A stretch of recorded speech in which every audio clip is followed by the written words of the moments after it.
What if everything you thought about happiness was, well, only half the story? What if the real secret to a truly satisfying life isn't just happiness at all?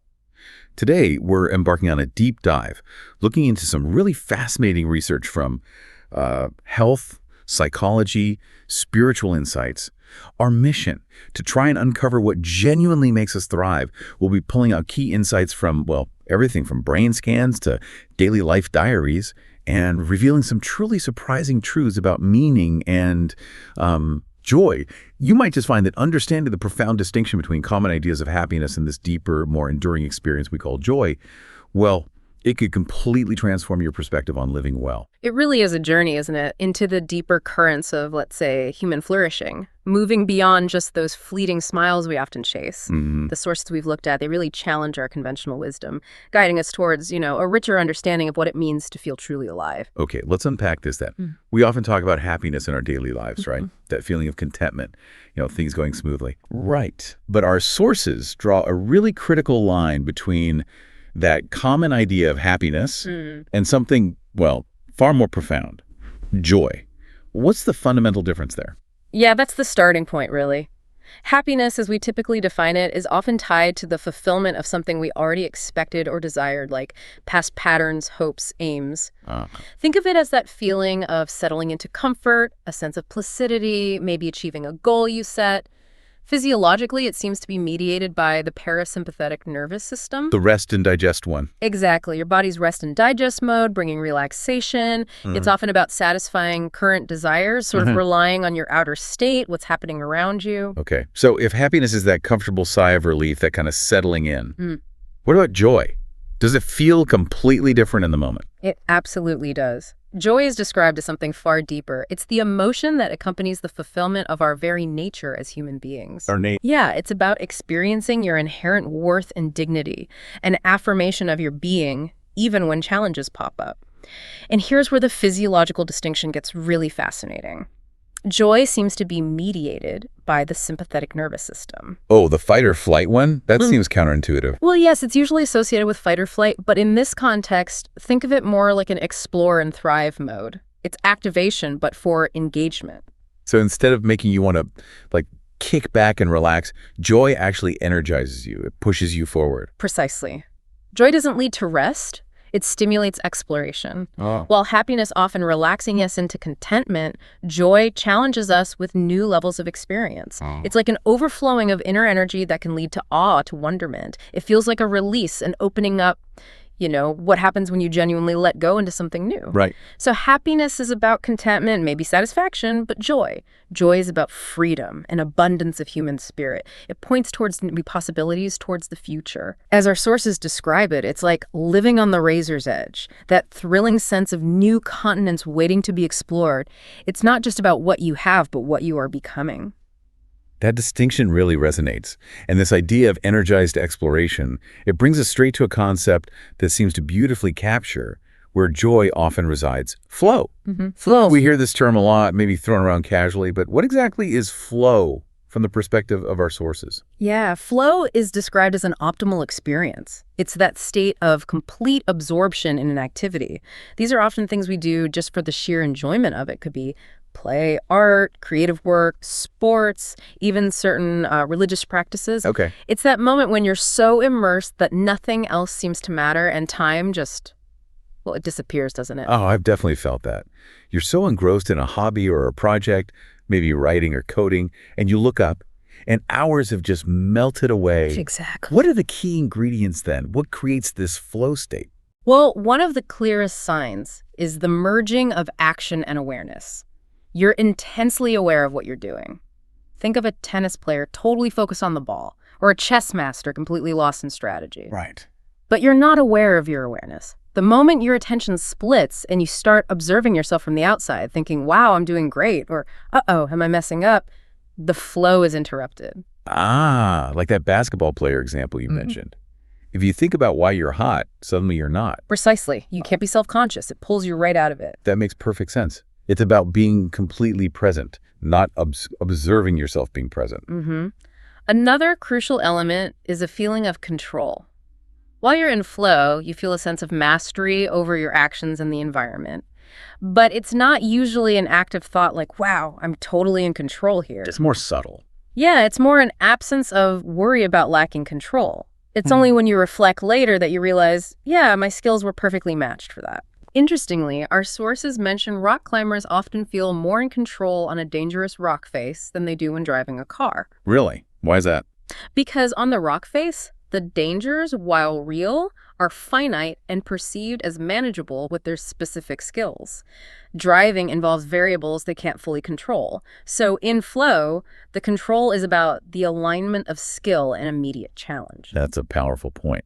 It's not about an absence of risk, but your perceived ability to handle that specific risk. Exactly. You also need clear goals and immediate feedback. The goals need to be sharply defined, the steps to reach them clear, and you get constant real-time feedback that helps you adjust your behavior on the fly. So even negative feedback is okay. Yes, even negative feedback is useful if you perceive your skills are adequate to respond to it.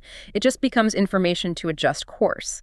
This continuous loop keeps you totally engaged. Okay. And then, of course, there's that distortion of time we talked about. Minutes can feel like hours, or more often, hours can pass in what feels like minutes. You sort of step outside of normal clock time. And what's driving all this? What's the ultimate motivator behind achieving flow? Is it about the outcome?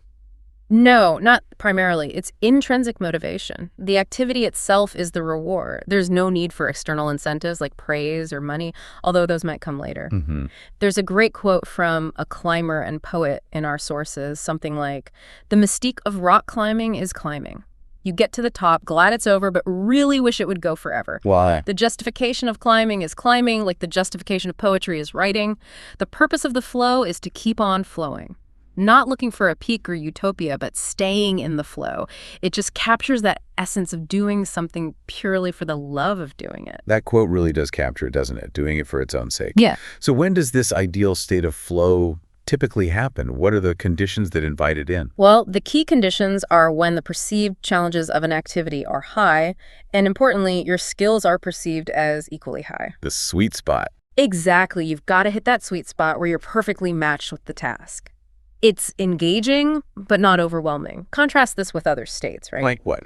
Well, if challenges are high, but your skills feel low, you get anxiety. If challenges are low, but your skills are high, you just get bored. Makes sense. Flow is that dynamic balance right in the middle, or rather at the top where both are high. And this connection between high challenge and high skill also drives what's called a growth principle. How so? Because as your skills improve through experiencing flow, that same activity might start to feel less challenging, maybe even boring. So to re-experience flow, you naturally seek out progressively more complex challenges. So you're constantly stretching your ability. Exactly. It creates this built-in mechanism for growth. It's a self-perpetuating cycle. Yeah. You master something, you seek a slightly harder thing, you enter flow again, you master that. And what's fascinating is seeing how these principles of flow and challenge play out in our everyday lives. Take our typical work week, for instance. Our sources highlight how during weekdays, especially during standard working hours, people report wanting to do what they're doing less than 40% of the time. Oof. Yeah. But this jumps to over 50% after 4 p.m. and then throughout the weekends. Work is often framed as unfree, while leisure is seen as free, even though, ironically, work often utilizes more of our complex skills. Exactly. It really makes you think about how we structure our time and, maybe more importantly, how we perceive the activities we engage in. Definitely. And studies on teenagers offer even more intriguing insights here. It turns out happier teenagers are more likely to feel their decisions are voluntary and that the tasks they engage in are challenging. Challenging, not easy. Right, challenging. And crucially, their skills are perceived as ample or only slightly below what's required, meaning they're in that flow or near flow zone. This data reveals something key. For teenagers, true happiness isn't just about easy fun. It's about engagement. Yes, it's about voluntary engagement with challenge. Those who embrace activities that stretch them, even something like studying, actually report higher well-being over time. It echoes that growth principle we just talked about. That finding about studying is so counterintuitive, isn't it? It really goes against the common idea that, more free time or less effort automatically equals more happiness for kids. It really does. It suggests that engaging with challenging activities, even if they aren't immediately pleasurable in a simple, hedonic way, contributes to a deeper sense of well-being and competence down the line. Okay. Furthermore, when we look at passive versus active leisure, the distinction is pretty clear in the data. How so? Activities like heavy TV watching or just passively reading the newspaper, things that require less energy and participation, tend to be accompanied by lower reported happiness. Lower. Really? Yeah. In fact, some studies show heavy TV viewing is often preceded by feeling worse effectively. It might be something people turn to when they're already feeling a bit down or bored. Huh. So it's not necessarily making them happier. It seems not, overall. Conversely, activities that involve more active participation, even if they are less energy-intensive physically, like maybe focused reading, hobbies, or engaging conversation, consistently correlate with higher reported happiness. So more active engagement, even if it requires a bit more mental effort, seems to lead to greater well-being. And this has a direct link to productivity too, doesn't it? I remember seeing that. Absolutely. Individuals who experience flow more frequently don't just feel better, they actually spend significantly more time working productively. The data suggests about 25 minutes more per day, on average. Wow. And less time goofing off, as they put it. Flu frequency is also inversely related to that feeling of wishing to be doing something else during most life activities. So it really connects you, anchors you in the present task. It connects you deeply to what you're doing, making it more meaningful and, well, productive. Okay, so beyond this powerful concept of flow, our deep dive reveals other absolutely crucial pillars for enduring well-being. And right at the top of that list seem to be relationships and altruism. How central are these connections to our overall sense of thriving? Oh, incredibly central. Relationships are consistently identified in study after study as perhaps the strongest support system we have for managing stress. Our buffer. Exactly, our buffer. And they're a key indicator of overall well-being. When the going gets tough, or even when there's something wonderful to celebrate, who do people naturally turn to? Friends, family, partners. Right. Friends, family, partners. These connections are our, you could say, life rafts in hard times and our cheering sections in good times. So beyond just acknowledging their importance, which I think most of us do, what practical steps can we actually take to cultivate these vital connections more effectively? Well, our sources emphasize several key practices. First, speaking authentically from the heart. This isn't just about honesty. It means slowing down, being present with yourself, and genuinely connecting with your own emotions as you communicate. Not just reciting facts. Right. Second, asking curious questions about others. This means truly wanting to learn more about who they are, their experiences, their perspectives, rather than just waiting for your turn to speak or trying to impress them. Genuine curiosity. Mm-hmm. And third, actively cultivating and expressing gratitude. This isn't just beneficial for the person receiving the gratitude, though it certainly is. Expressing gratitude actually has a huge positive impact on you, the giver. It creates this wonderful, positive emotional loop. That makes sense. And exploring new things like hobbies can play a role here too, right? Even if you start alone. Yes, absolutely. Trying a new hobby, whether you do it alone or with a friend, opens you up to deeper presence, curiosity, and wonder elements we saw in flow. If you do it with a friend, it can obviously deepen your existing connection through shared experience. And doing it alone can paradoxically lead to new friendships with like-minded people who share that interest. Finding your tribe. Finding your tribe, exactly. And don't underestimate investing in work friendships either. Studies consistently show people with friends at work are more engaged, more innovative, and frankly just have more fun during the day. It's all about creating and nurturing those connections, personal and professional. And this focus on connection naturally seems to tie into altruism, doesn't it? Helping others. It does. Happier people, our sources show, are more likely to engage in altruistic behaviors, things like volunteering, giving to charity, helping strangers in need. They're also more likely to do things like donate blood or even bone marrow and organs. It really appears to be a virtuous cycle. Helping others often makes you feel happier, perhaps more connected and purposeful. And being happier, in turn, seems to make you more inclined to reach out and help others. It feeds itself. And there's that interesting effect called moral elevation. Yes, observing altruism in others. Seeing someone perform a really compassionate act can inspire this feeling of moral elevation in us, that profound sense of being uplifted, maybe a bit teary-eyed, and feeling motivated to be more altruistic ourselves. So kindness is contagious. It really seems to be, like a positive ripple effect spreading outwards. That's fascinating, this ripple effect of compassion. And there's a neuroscience angle to this too, isn't there? Our brains aren't just passively observing, they're wired to respond to this connection and compassion. Indeed. Brain regions like the ventral and dorsomedial prefrontal cortex, these are areas involved in things like emotion regulation and planning goal-directed behavior.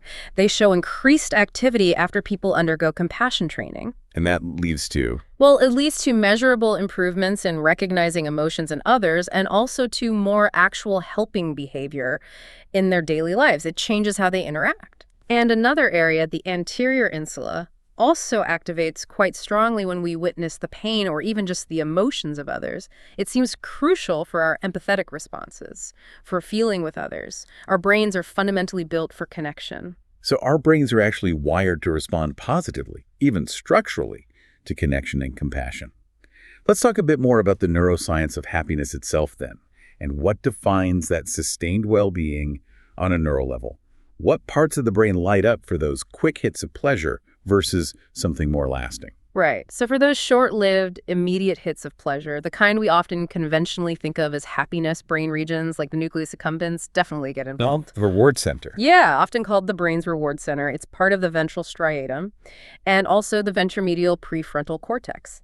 These areas show activation, and there's also increased connectivity between them and the amygdala during positive experiences. It's that satisfying feeling of a desire being met, like, that felt good. Okay, so that's the brain's reward pathway lighting up for those quick hits. But for that deeper, more enduring sense of well-being we've been discussing, that joy, perhaps, is it the same areas, or does something else change? That's where it gets really interesting and crucial for understanding lasting well-being. Research shows that higher levels of sustained activation in these same regions, the ventral striatum and also the dorsolateral prefrontal cortex in response to positive stimuli, are what predict higher psychological well-being over time. So it's not just the initial spark. Exactly. It's not just about the initial spark of pleasure, but how effectively your brain sustains that positive response. It seems to be the difference between a fleeting high and a more stable, lasting sense of contentment and positivity. And here's where it gets really critical for, well, everything. Yeah. Our sources tell us that greater sustained activation in these specific brain regions is also linked to lower cortisol output. What does that actually mean for our physical health? That's a profound connection, really. Lower cortisol indicates a reduced physiological stress response. Right, the stress hormone. Exactly. So basically, when your brain is better at sustaining these positive neural patterns, it's not just making you feel good mentally, it's actually reducing your body's physical stress response, which shows up as lower cortisol levels. Wow. This strongly suggests that these neural patterns predict not just your self-reported well-being, but also your objective physical health and resilience to stress. It's a direct link between cultivating deeper well-being and nurturing a healthier body. So it's not just a feeling, it's a measurable physiological state that contributes to our overall health and our ability to bounce back. Okay, so connecting all these threads together now, the idea of flow, the importance of relationships, the power of altruism, even this deeper sustained neural activation. What's the overarching goal or concept that seems to encompass all of it? Our sources point towards meaning in life. Yes, meaning in life. It's defined generally as the feeling that one's existence has significance, purpose, and coherence. It's seen as a fundamental human need that goes beyond just momentary feelings or specific accomplishments. It gives context. It provides a framework, a why behind what we do. It helps us make sense of our experiences and directs our efforts. And the impact of finding or creating that meaning is profound, right? It goes beyond just feeling good day to day. Absolutely. Individuals who perceive their lives as meaningful consistently tend to live longer, healthier, and yes, happier lives overall. Longer, healthier too. Yes. And on a broader societal scale, a sense of meaning seems to function as a crucial self-regulatory and motivational resource. It orients people towards thinking and behaving in ways that build and sustain healthy communities and societies. It's like the glue that holds purpose and constructive action together. So putting it all together, the optimal way to invest our energy, according to our sources, seems to be by organizing our activities around a combination of immediate enjoyment, that flow state we talked about, and inspiring long-term goals, which contribute to that sense of meaning. That's the synthesis. This is where your future aspirations become deeply joined to the immediate rewards of doing something enjoyable and engaging right now.